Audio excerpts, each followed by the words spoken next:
Welcome to the Coroner's Report, Episode 5, Part 3, Darla, Harper, and Pam Page, when the cousins went missing. Before we begin, please remember this is a true crime podcast with adult themes. Please be aware when possible, the actual person's voice is in this podcast. However, several witnesses are deceased and some chose not to be recorded. Please remember to like and follow us on all social media platforms. All suspects or persons of interest mentioned are considered innocent until proven guilty in a court of law. Pam just got back from a trip and was upset about something. I woke up Friday night pretty late in the night and noticed Pam wasn't in bed. I found her downstairs looking at photos and crying. Was that the last time you saw her? No, sir. I woke up the next morning. Pam was downstairs going through some clothes. She said she wasn't feeling well and asked me to open up the video rental store for her. I went to the store and opened it up, then I left because I needed a part for my truck. I went to several different part stores with no luck. Then my truck wouldn't start, so I called home hoping Pam would answer. But the phone just rang, so I called a taxi. So what did you see when you got back to the house? I didn't see anything. I didn't go back inside the house. I went to my garage and found the part I needed, then I hopped on my bike and pedaled back. I fixed my truck and then drove home. And that's when I found out she left, taking the dog and some clothes. I found the letter with her keys, the checkbook, and all her credit cards on the table.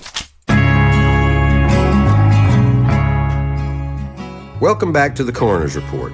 My name is Steve Nawojczyk, and I was the coroner for two of the largest counties in Arkansas, and I also served as the state crime lab director. These days, I'm retired and reviewing some of the most interesting cases of my career with my partner, Tracey Carrington.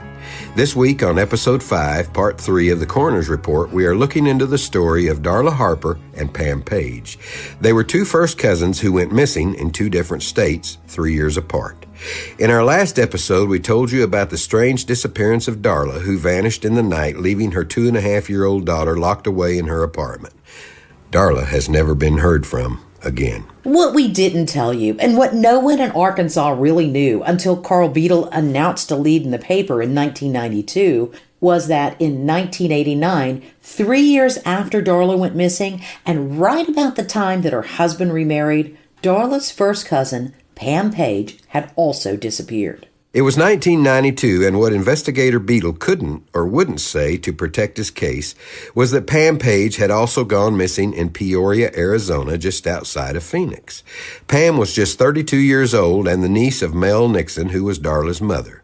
That Arizona case was about to make national news when the television show Unsolved Mysteries started investigating. Meet investigative journalist and producer Don Deveraux. My name is Don Deveraux. I was an investigative journalist, a freelancer in Arizona, and did a lot of work with Unsolved Mysteries on NBC during the 1990s. When you have questions, it's always best to go to the source. We found Don alive and well at 90, living in California with a story to tell about Pam Page. It was officially a missing person case, but more likely a homicide. Now remember, Pamela was Darla's first cousin. Darla's mother, Mel Nixon, thought right away that Pam's disappearance was a copycat to her daughter's disappearance. Could those crimes somehow be related? Investigators back in Arkansas agreed with Mel Nixon. I kind of thought that, someone had followed the Harper case and had seen what the circumstances are and said, hey, maybe I can do the same thing. The stories are eerily similar. Pam Frisby Page was born in and raised in Arkansas. She knew all about Darla's disappearance because her father was the older brother to Mel Nixon, who was Darla's mother. When Darla went missing, she was the talk of the family, and Mel was in frequent contact with her older brother. We asked Jimmie Rice about her sister, Pam Page. She was our baby sister. There was 8 of us, and Pam was the youngest. Pam was easygoing.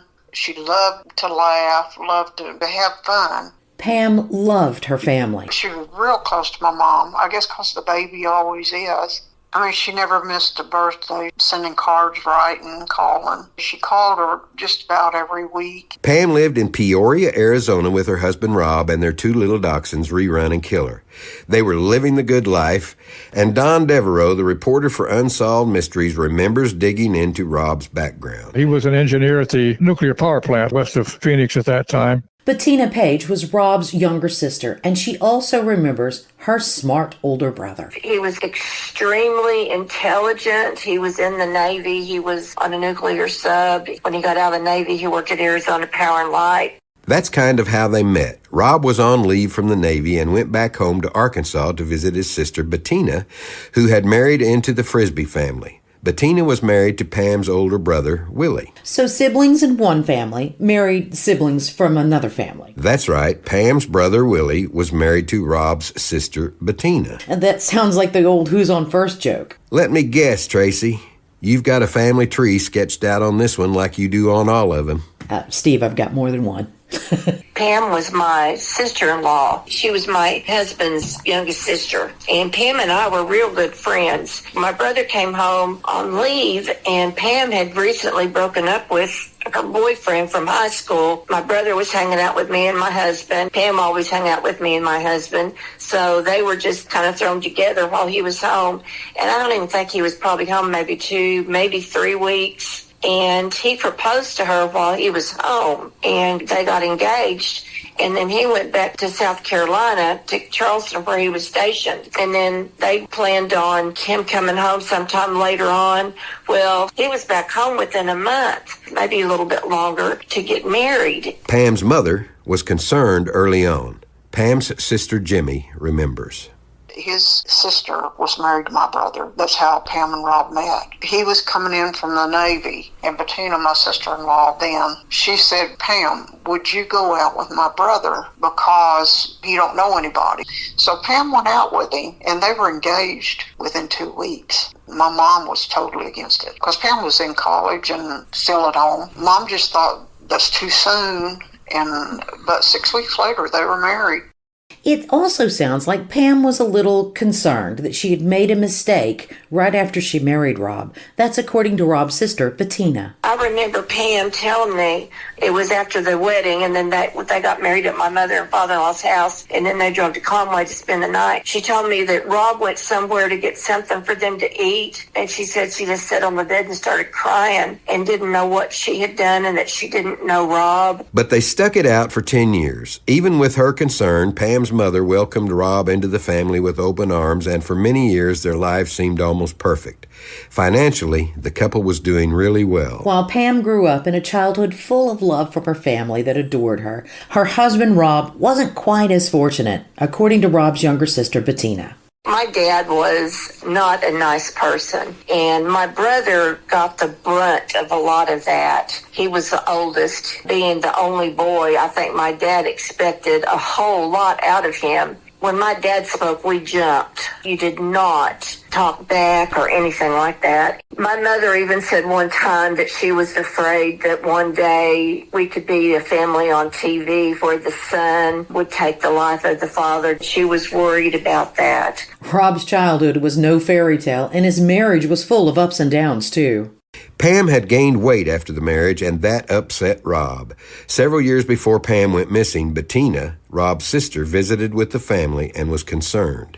Over the course of the few years that they'd been married, Pam had gained a considerable amount of weight. And Rob did not like her being heavy. We went up to visit them, and Pam looked great. She had lost so much weight, it was unbelievable. Pam and I were talking. We went to the grocery store, and I said, man, you just look great. And she almost started crying, and she said Rob told her he was not going to be married to somebody that was fat. And he put her on a diet, and he made her weigh every day. He found all the food she had hidden, everything. And he made sure that she lost all that weight. And she was really, really upset about it. So that's kind of the person that he was. But he said, I wasn't going to put up with me being married to somebody that looked the way that she did. And he said, I'm finally proud to be married to her. And he said, I'm proud to have her on my arm. Do you really ever know what goes on inside a marriage unless you're in that particular marriage? Not everyone thought the marriage was happy. Don Deveraux with Unsolved Mysteries discovered things weren't as they seemed. Their marriage was, as I recall, in rather bad shape. Rob's sister Bettina also remembered that last trip home to Arkansas. When she came home that last time, she had gained so much weight, an unbelievable amount of weight. And we were all surprised she came home by herself. Rob's sister, Bettina, remembered during that last trip home that Pam had talked about wanting to have a baby. When she came home, she told me how bad she wanted to have a child, a baby. And Rob said he would not have a baby under any circumstances, that he would not bring a child into this world. Sadly, a baby is never the cure to a bad marriage. I know Pam, she was a real optimistic person and happy and go-lucky, and I'm sure that she wanted their marriage to be great and wonderful, wanted to have a baby, and that was not what Rob wanted. He was just under no circumstances, he did not want to have a baby. To Pam's family, life was good for her and Rob out in Arizona.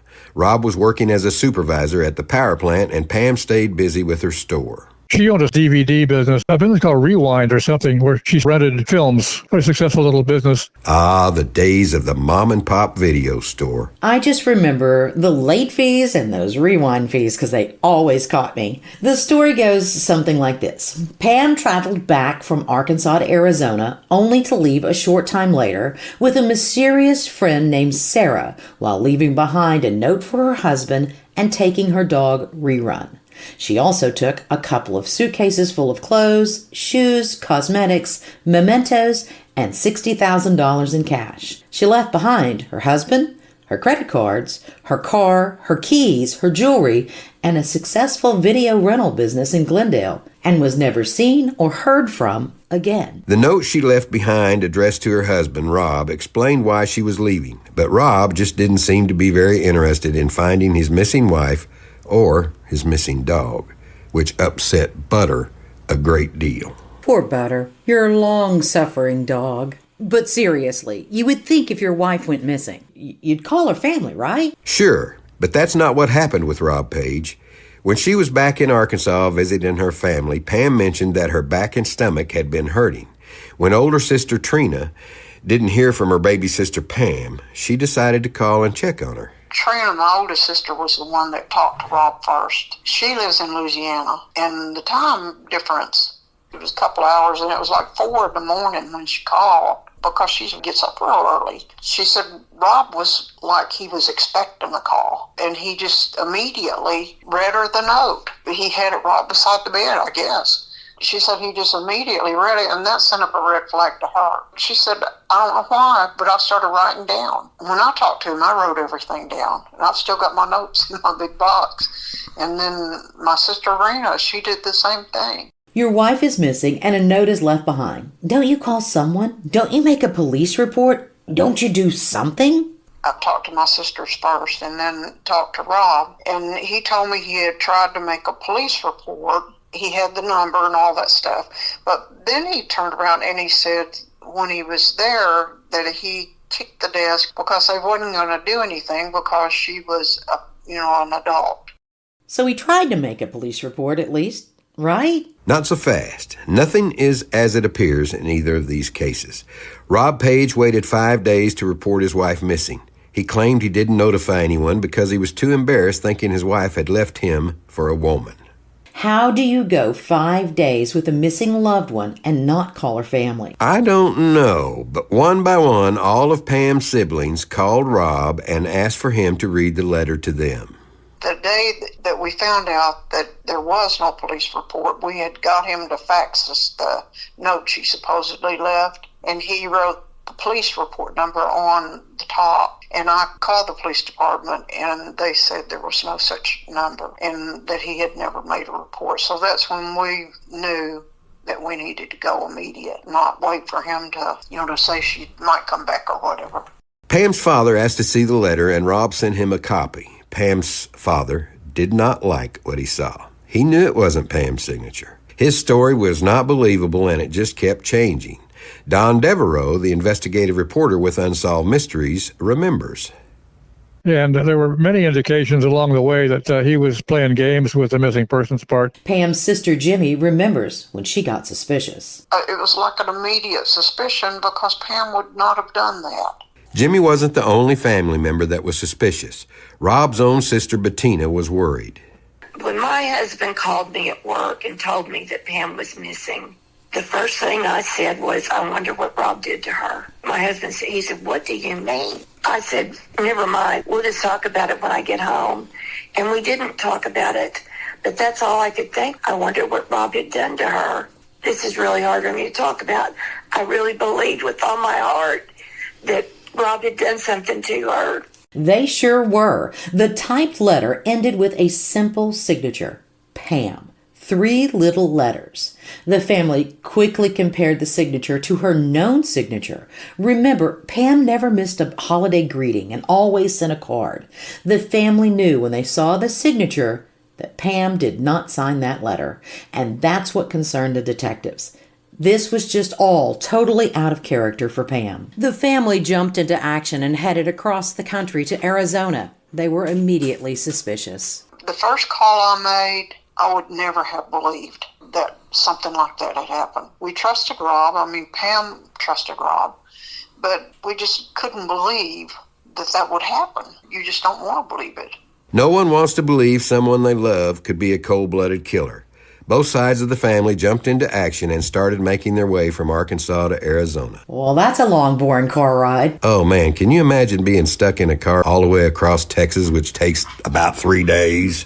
Yeah, and you feel like you're standing still. Meanwhile, you're panicked, worried about your family member that's out there missing. And Rob's family was concerned too. Both of his sisters, they flew out to Arizona and arrived there before Pam's family got there. I decided that I wanted to fly out to see Rob, and my sister decided she was going to go. I'll never forget when we got into the airport at Phoenix, and my sister and I were coming down the escalator, and I was at the front, and my brother was waiting at the bottom. I'll never forget, we locked eyes, and I don't know, it was just like there was just this horrible feeling that just went all over me. And when I locked eyes with Rob, it just sent chills all through me.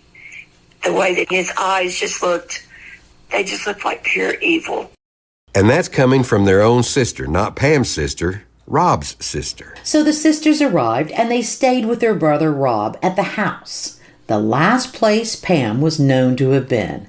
And that's when they started noticing things that were not as they should be. Rob had to go down at the store, and Patty Sue and I started looking through everything. There were things left there at that house that if Pam had left, she would have taken with her. They didn't have any children, but they had nieces and nephews galore. And my mother-in-law had made a big album for Pam. I don't know if you remember, back in the 80s, there were these big albums people would make, and you could buy them, and they had quilted covers on them, and they were decorated real pretty. And she had every picture that she'd ever received from any of us of her nieces and nephews. And they meant everything to Pam. That was still in her hope chest that she had gotten on her 16th birthday. She would have taken that with her. There were just so many things there that she would have taken. And my sister and I just started getting more and more creeped out the more that we found. I was nervous sleeping there that night. Oh, that letter. Oh, man, it raised way more questions than answers. Dear Rob, I was going to write this, but every time my hands started shaking.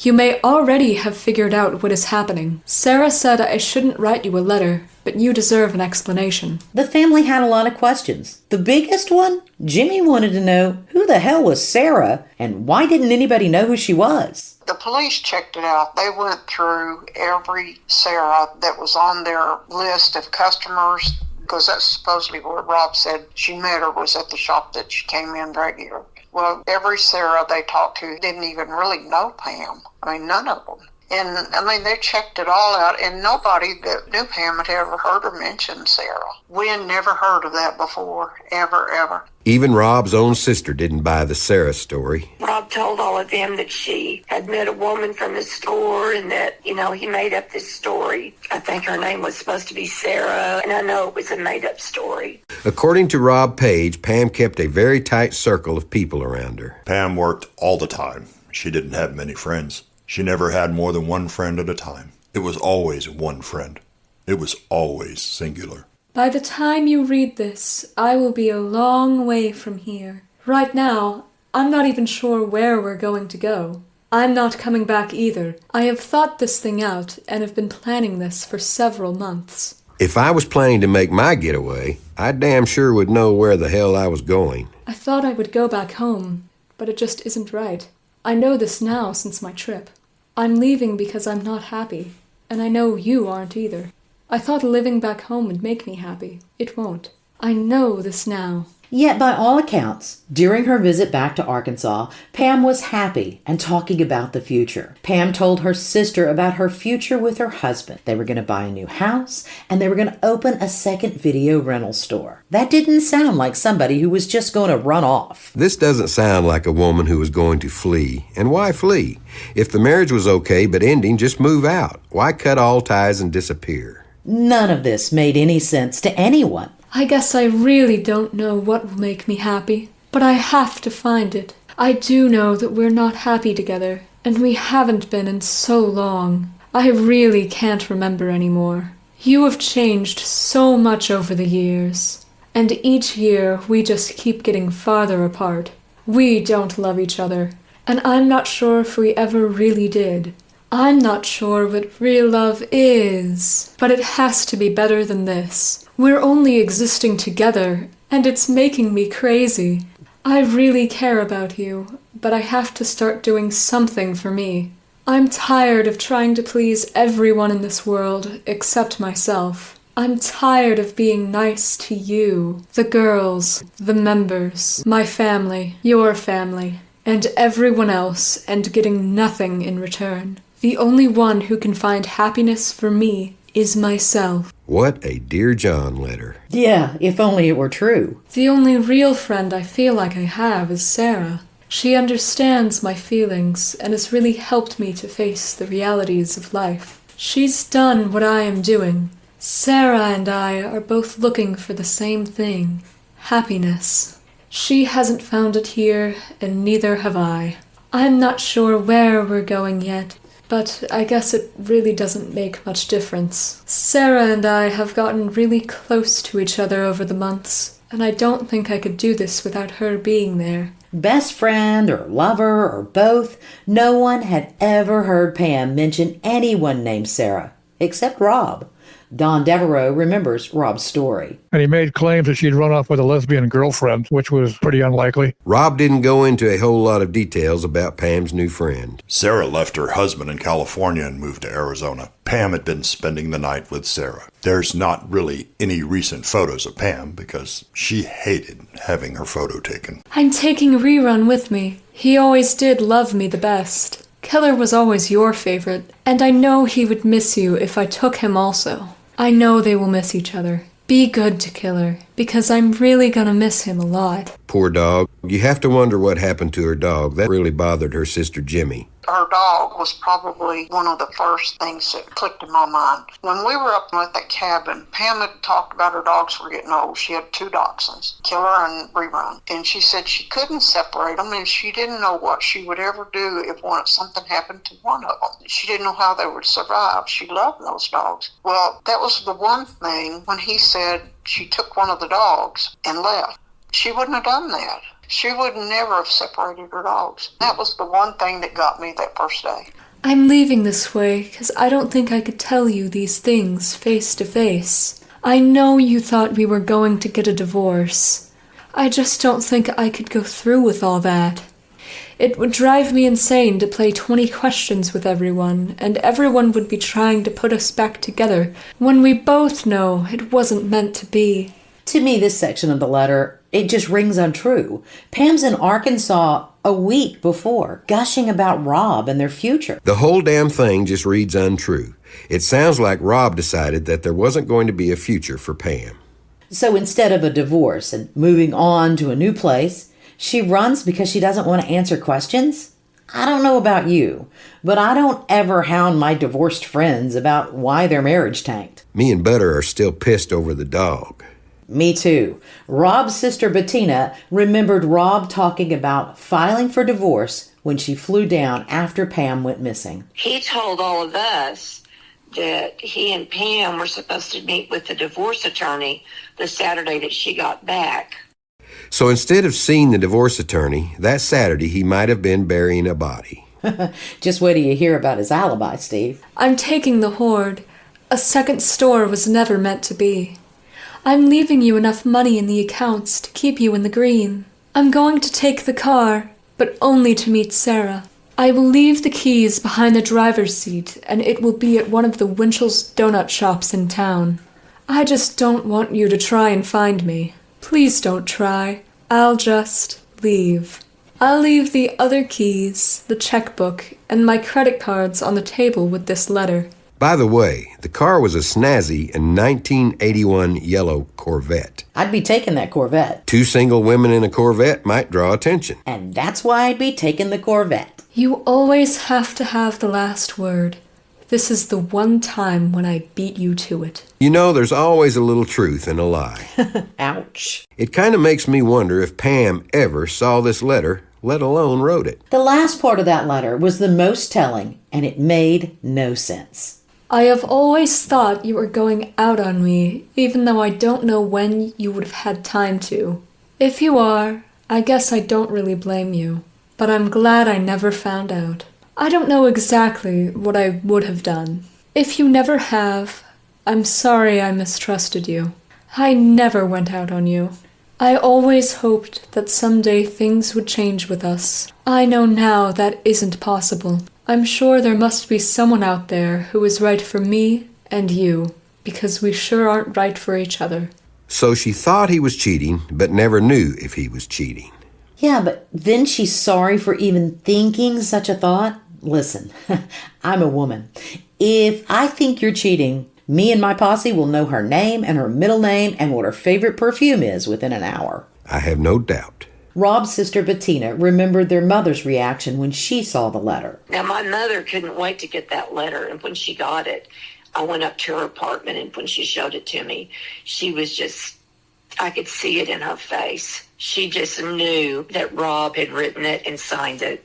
Investigative journalist Don Deveraux dug deep into finding Sarah. I even advertised. There was a lesbian publication in the Phoenix area. I went and talked to them, and they ran a personal ad in a few issues of that magazine that went out to lesbians in the region, because Rob claimed she ran off with a lesbian. And so I was soliciting information from the lesbian community of any woman who might have known anything about Pam. And I got no responses at all. I don't think she was a lesbian at all. I think Rob was making noise about that. No leads went anywhere on what happened to Pam and Rerun. Rob Page was really quiet about what happened. She came back from her trip to Arkansas pretty upset about something, but she wouldn't tell me what was wrong. During the investigation, Pam's sister Jimmie discovered that the week Pam was in Arkansas, Rob was on his boat with a lady friend. He was definitely cheating when she was visiting the last trip home. But before that, I have no idea. She never mentioned him going out with anybody or even suspecting that he did. Rob seemed unfazed at the police looking at him as a suspect. I realize I'm a suspect in her disappearance, but I didn't kill her. I even hired a private investigator hoping to track her down. It's just so unnerving that both Pam and Darla just poof disappeared. In 1986, when Darla disappeared, Rob knew it. So Rob knew, and Pam had talked to him about it. He knew. Both families were affected by the disappearance of those first cousins, and the disappearances were eerily similar. The last time Pam was seen alive by anyone other than Rob was at 8:30 on Friday night, July 21st, 1989, after the video store closed. She was walking to her car with her assistant manager. The assistant manager reported she and Pam were talking about the second store Pam was planning on opening. Pam seemed cheerful all week, and Rob even stopped by the store, and they were affectionate toward each other. I woke up last Friday night, June 21st. I noticed Pam wasn't in bed, so I went downstairs and found her on the couch looking through some family photos and crying. She said her back was hurting and she was going to go sleep on the couch. It simply made no sense. No one that Pam knew, not her friends or employees, ever heard Pam talk about her friend Sarah or thought her marriage was in trouble. Robert Page's story started to wobble. Changing stories always makes the coroner suspicious. Kinda think you have every right to be suspicious on this one, Steve. 3 weeks after Pam Page went missing, the crime lab in Arizona confirmed that the signature on the goodbye letter did not match Pam's known signature. And that's when Robert Page's story dramatically changed. Robert Page now told the police he found the letter on the family computer days before and confronted his wife when she came back from Arkansas. When she came back from Arkansas, I found a letter in our home computer where she was talking about leaving me. I printed it out and handed it to her. Pam's family also doubted that there was even $60,000 in a safe because the couple wasn't known to be thrifty. Pam's family never gave up hope they would find her. They traveled back and forth from Arkansas to Arizona many, many times over the course of all these years. They never stopped looking. Rob wouldn't even talk to Pam's family. We never went back in the house. Actually, I only talked to Rob just a couple of times on that first day and second day. And after that, we didn't talk to him anymore after we saw the police. No, he wouldn't talk to us anymore. We did ask him for Pam's pictures and stuff like that when we told him we were coming out there, and he set it outside in a garbage bag. There were rumors that Rob had a girlfriend. And her name was Kayleen, and I can't remember her last name right this minute, but I've got it. But she was his secretary, and she's the one that went out on the boat with him during the week Pam was in Arkansas. The family even pulled in psychic Carol Pate, the same psychic Darla Harper's mother used in Arkansas. You know, I saw a psychic. What she told me, it made sense. She said he planned this. He had it in his mind to do it. But that day was not the day he had it planned. I mean, that just happened. It was like I don't know, maybe an argument or something, and that it happened that day. But she said it really was not planned for that day. Don Deveraux also put credence into what the psychic had to say. Without even coming to Arizona, she described a bedroom scene in the second floor of their house where she felt Rob had killed his wife that matched pretty closely what the bedroom looked like. She described the body being put into the trunk of a silver car. She described a route that the body was then driven that matched the route that fit very exactly the description of things from Rob's house to the friend's house in West Phoenix, where I suspect she was buried. Rob's sister Bettina was also impressed by the psychic. And nobody had been out to visit Pam and Rob except my husband and I. When Patty Sue and I got there and Rob dropped us off, and of course we started, looking through the house, we went upstairs and Pam and Rob had bought a brand new, that ugly black lacquer furniture. We didn't know what kind of furniture they had in their bedroom. Carol Pate said something about that bedroom, the black bed or something, and that there was a watch crystal underneath the bed, and I think that she thought that she got smothered and that it almost didn't happen. A newspaper reporter took a route through town that started at Pam's house and ended on a street named Coolidge. And it just so happened that Rob's best friend from his Navy days lived nearby. Oh, the house was not on Coolidge, but it was a block away from Coolidge at a friend's house. One of the names that the psychic remembered was with the name Coolidge. Coolidge runs along the back side of the house that the friend lived in. The house lived on the next street south of Coolidge. That old Navy friend was named Gary, and he was away on a week-long vacation with his soon-to-be wife.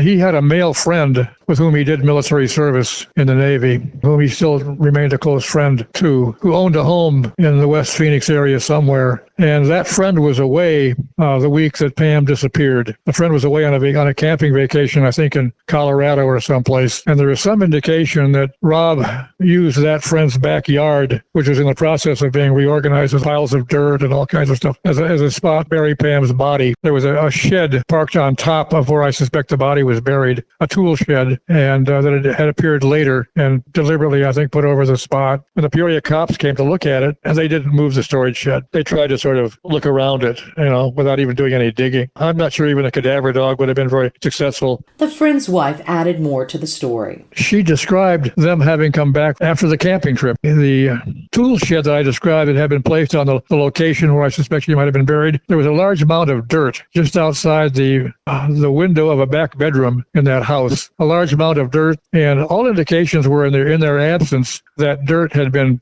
partially removed and then put back again. And there was, in weeks thereafter, a very strong odor of something dead emanating from the ground around that pile of dirt. And Rob excused it as maybe a squirrel or a rabbit or something had gotten killed and buried there. I suspect it was Pam being smelled around that pile of dirt for a while. Don Deveraux still believes that there were several things mentioned that seemed to fit the psychic's vision. That's all well and good, but law enforcement folks never seem impressed by psychics. If they worked, every law enforcement organization across the country would hire a psychic to be part of the force.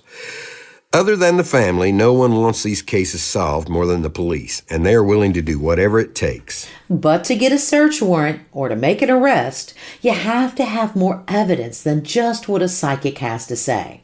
There was so much to make you suspicious about this case, but so little hard evidence. Like a quickie divorce, it sure didn't take old Robert long to file. Robert had filed for divorce on August 9th, 3 weeks after Pam went missing. Notice was given in the newspapers and the divorce was granted on November 24th. Pam's sister Jimmie remembers. He divorced her fairly soon after, so he got the house, the cars, and she had a Corvette and he had a truck. Pam's family continued to travel several times a year back and forth between Arkansas and Arizona, asking questions, interviewing people, and putting up flyers. The family believed that as they put the flyers up, someone was taking them down, and they point their fingers at Rob. During one of their trips back to Arizona, Jimmie learned something about her baby sister's disappearance. We would go door to door and talk to people, give them posters and ask them if anybody had said anything. What happened was the fellow that owned the bookstore saw Rob and a woman with a child pull in and dump a whole bunch of bags into their trash dumpster. He knew Rob because of the shop, but they had all had an agreement that none of them would ever bring their home stuff and put it in the dumpster. So that's why he noticed it. And then he went and looked and realized it was women's clothes and stuff like that. But he didn't put it together until later when he was getting ready to leave. His father or somebody was dying in Florida, and he left for that. And then when he came back, the people around the shops told him about Pam. He told me that he saw Rob do this. So, we took it to the police, but by then it was, months down. I mean, there wasn't any hope of finding what was in that dumpster, but at least he knew, he could tell them what it was. Well, it's not like he's going to confess. But the police followed up every lead, and of course, all leads pointed back to one person, and that was Rob Page. Police searched my home, my truck, my boat, and the video store looking for possible leads. I was even called to police headquarters where officers told me they had found Pam's body. I denied killing her and demanded to see the body. They refused to produce it. I even had an investigator tell me that they knew I had killed Pam in self-defense. They finally admitted they hadn't found a body. Rob didn't even seem to care that his wife and his little dog were gone. He didn't seem to even think twice about it. We asked Pam's sister Jimmie if Rob was haunted by this. I think he put it out of his mind, and I think he pretended that nothing ever happened. I mean, every aspect of her was gone out of that house within just a little while. Don Deveraux also picked up on Rob's disinterest in the case. No, just denial of anything. He wasn't even that concerned that she was gone. One article in the paper in 1990, and then just nothing. Years went by, and Pam never contacted the family, nor did Darla. 2 missing women just vanished. I bet he didn't want any part of that TV show. Yeah, Rob Page chose not to participate in the episode. Arizona police didn't think that Pam walked away any more than I thought Darla walked away in Arkansas. Pam's sister Jimmie knew her sister wasn't coming home. Her dog was probably one of the first things that clicked in my mind. When we were up at that cabin, Pam had talked about her dogs were getting old. She had 2 dachshunds, Killer and Rerun. And she said she couldn't separate them, and she didn't know what she would ever do if something happened to one of them. She didn't know how they would survive. She loved those dogs. Well, that was the one thing when he said she took one of the dogs and left. She wouldn't have done that. She would never have separated her dogs. That was the one thing that got me that first day. After Pam disappeared and the divorce was final, Rob declared bankruptcy on the video store. Investigators reportedly discovered that Rob had made plans to sell the yellow Corvette just prior to Pam's disappearance.